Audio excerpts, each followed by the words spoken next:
I disagree with the Brown versus Board of Education school integration Mm-hmm. decision. You should have Mm-hmm. seen the jaws drop. I mean, them people were blown away. And I had to bite my lip to keep from cracking up. 'Cause I was like, she was just introduced by the Secretary of Education. And she Right. just blew that stuff right out the box, man. But because what happened was we allowed our children to be indoctrinated by them. Because it ain't Yes. just about education. It's about socialization, indoctrination, and all a lot of other stuff. And we put our kids in some really horrendous type of situations. The most flagrant that I can recall was in Miami. They were busing kids from Liberty City, which Mm-hmm. is neighborhood and close to downtown Miami. Right. They were Right. sending them across the bay to Miami Beach High School. Mm-hmm. I was like, I can see that scenario right now. These kids getting off that old raggedy yellow school bus, and all their classmates driving Beamers, Mercedes Benz, and this and that. You Yep. know, what does that do to a person's self-esteem? You know, and we did that to our own children. Right. We did that. I was Yeah. educated all the way up through high school in segregated schools.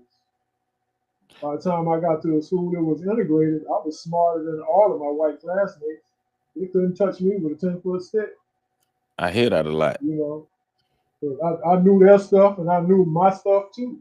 Mm-hmm. They couldn't get close, you Oh, know. that's good. Yeah. See, Yeah, I hear that a this is lot. not what we're. Yeah, yeah. It's deep, man. It's deep. Yeah. And Yeah. if we don't get back to educating our own, you know, I've been listening to some of your stuff. We're gonna be in a world of trouble if we're not Yes. already. Well, see, that's why I am with what's going on here with DeSantis. And I'm not totally opposed to the marches. I get the marches, I get the lawsuits. I'm not saying don't do that, but what I am saying is all this information that we have, especially like here in Tallahassee, but all this information that we have within our community of people who know our history. Why are we so adamant about them teaching our children, but Right. we're giving them more energy than we're putting it into ourselves and making sure that our children know our information. It's like, well, it's up to us. You can't on one hand say, okay, these people are racist and they will never teach us our history, and then on the other hand say, I'm mad because you didn't teach me my history. Well, you just answered your question. So, Right. Right. They're never gonna teach you. They don't want you to know your history. That's what they right, stole from us when they first brought us over here. right. But you say you're not opposed to marching. I am. I'm opposed to S- it. It's an outdated It is. methodology that they have learned how to manage to their advantage. So Uh, yeah, you, and you, so, you remember the one Florida march when yeah, I've Jeb seen. Bush was a Yeah, yeah, A yeah. lot of I'm people, a lot of showing people up went to the anymore. bank because of that, and most of them were not any of us. All Right, the black people I saw associated with volunteers, and the white folks was getting paid. People to set up the stage, sound system. The buses had to be rented. The signs had to be paid for. You know, right, T-shirts. right. Yeah, Cause see, well, see, the only reason I'm not opposed is and it's not because I think they're effective. It's not because I think that someday they're gonna work. It's because Negroes gonna keep doing it, and I am like we're in the same right. boat. It's just they're gonna keep doing it. I don't understand why they keep doing it, but they're gonna keep doing it, and and really expecting a different outcome. And I'm like, well, I think we should put more effort into and energy into building our own stuff, like making sure we have what Our we own need. stuff. Right, We are right, we are the only people on the planet that don't have clearly identified homeland. You right, know, we know we're African descended people, but from right, where? What right, part of Africa? Who's your clan? You know, we don't know that. Most of us are right. ashamed to even try to find out. But we've been begging these people for over 150 years. Exactly. We should have seen the handwriting on the wall a long time ago. Yeah, yeah. It's not gonna get better. It's not gonna get better. Yeah. No, Yeah. it's getting It's, worse. right. This is this is backing me up to when I was your age. or younger. Yeah. You know, the stuff we had to deal with, man, Jim Crow and all of that. You know, it Mm-hmm. was yeah, you had to have a certain skill set just to stay alive. Right. You know, and we're not passing that on to our kids either. 'Cause Nah, they don't get it. nah. We see. I'm disappointed because my age group, we're the parents now. We are that group of parents now, and like the Mhm. not necessarily the youngest group, but that prime group of parents. That's us right now, and because my group would have no, their children are in their mid to late teens, in their 20s, that have graduated high school. Some Mhm. of them have graduated college, and Mhm. we're failing our children now actively. Yeah, we've been failed, but we're failing our children. We haven't learned from the generation before us, and our children are doomed to repeat the same thing because we're failing them now. And that's unfortunate that we're doing that, especially when we have more access to information than any other generation before us. Man, the device you got in your hand, you can teach yourself anything you want to know just by clicking a button on that thing in your hand. You don't Right, got to go to the library. You ain't got to find no card catalog. You ain't got to go to the stacks and try to find a book. Blah blah blah blah blah. You got to do none of that. Just go right, click, and it just appears like magic right in front of you. You know, right, but it's useless unless you use it for that purpose. right, If you use it right. for a lot of frivolous stuff, that doesn't benefit you at all. You know, we gotta Yes. we gotta reorganize our priorities. But that it makes me think of what you said earlier, though, our socialization, like how we've been socialized.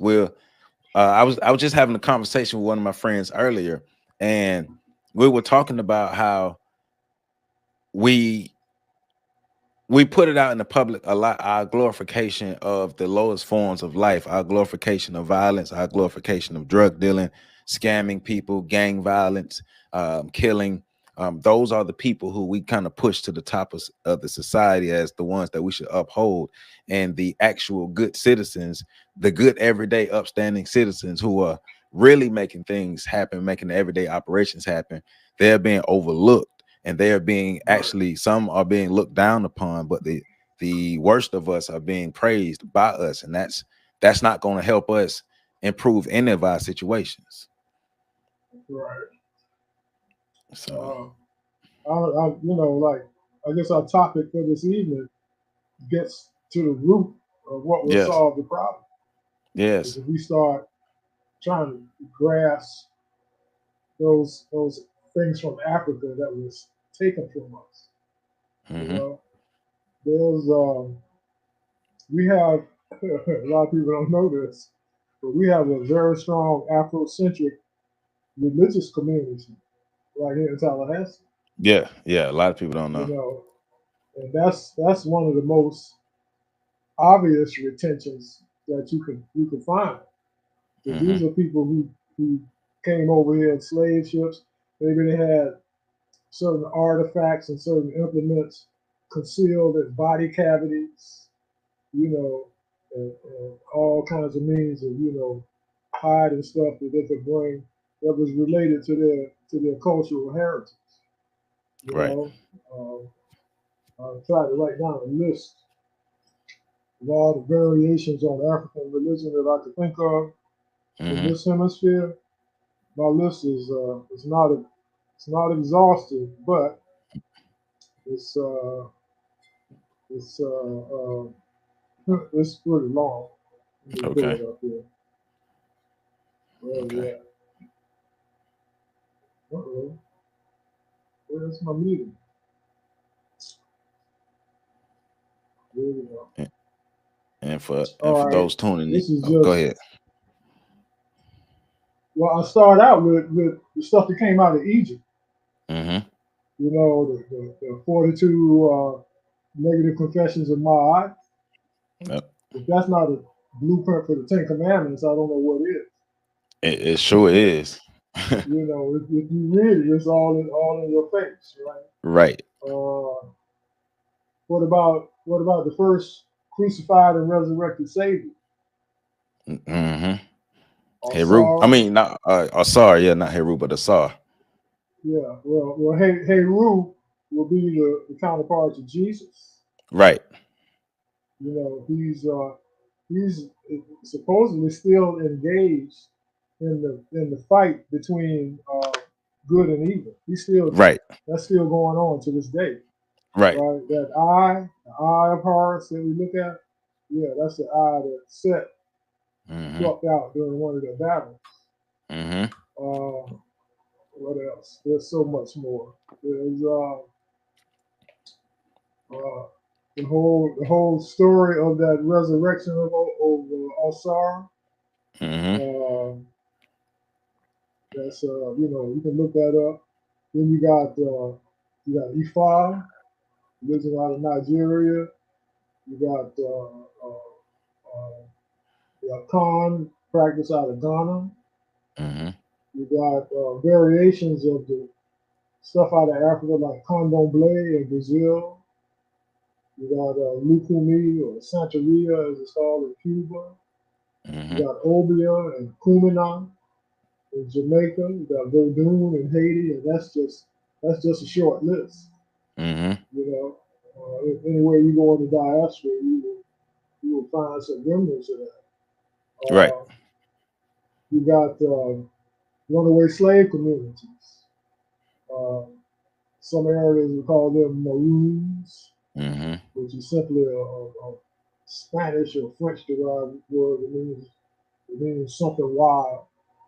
Or Palenque, like in Cuba they had one called Garda Mujeres.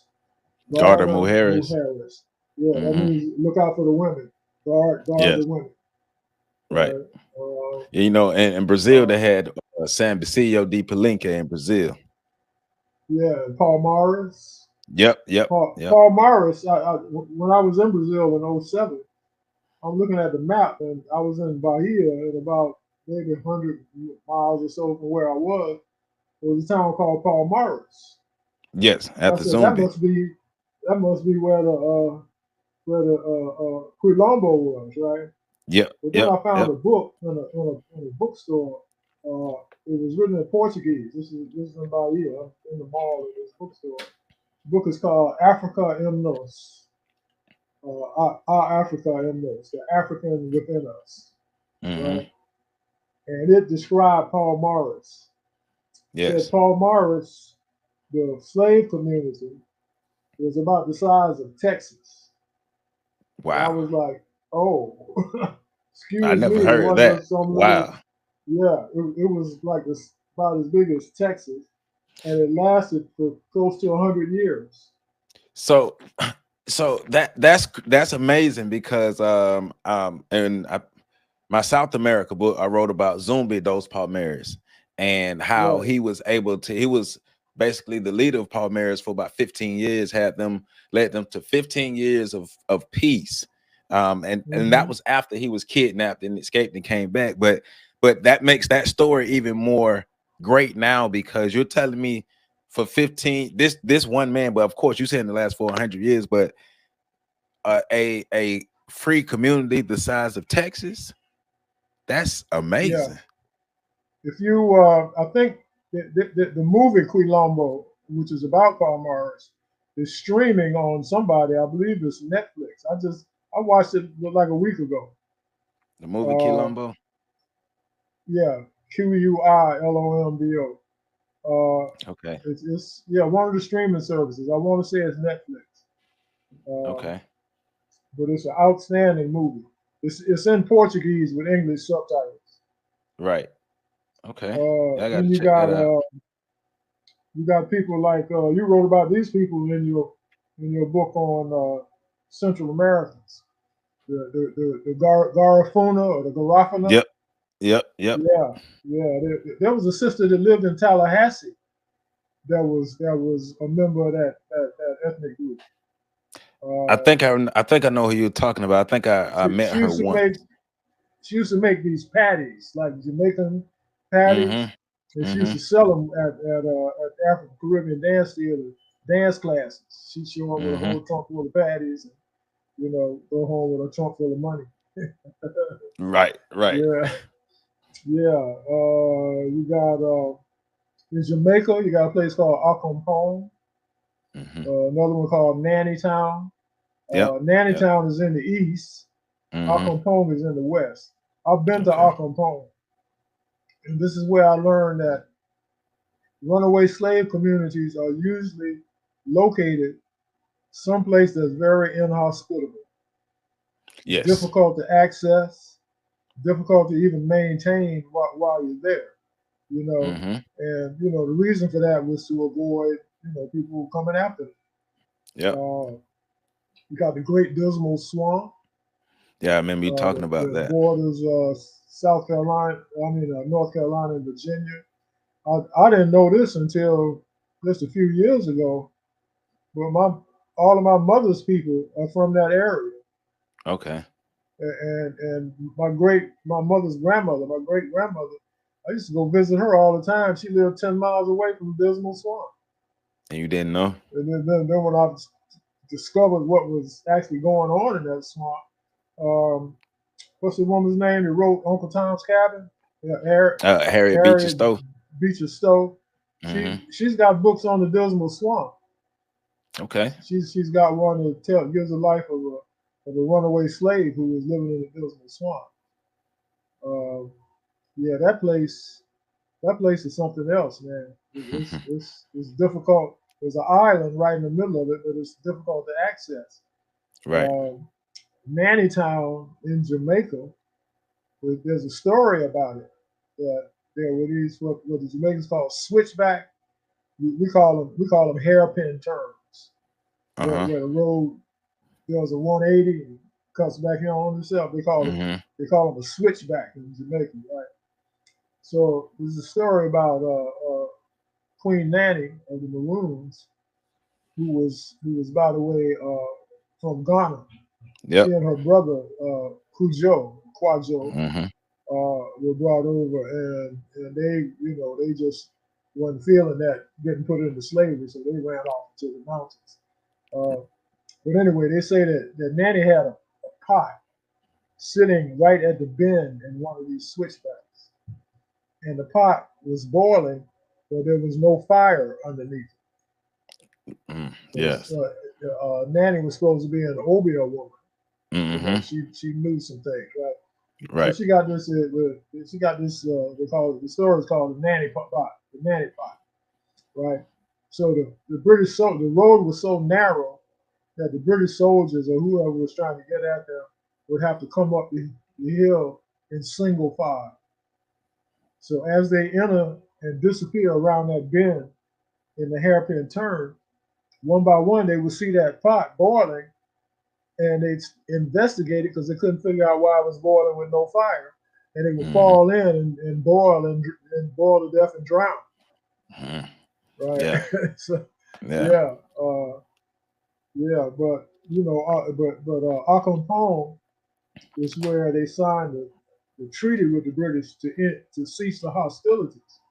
So we normally think of the Haitian Revolution as the only successful slave revolt, which Right. is not precise.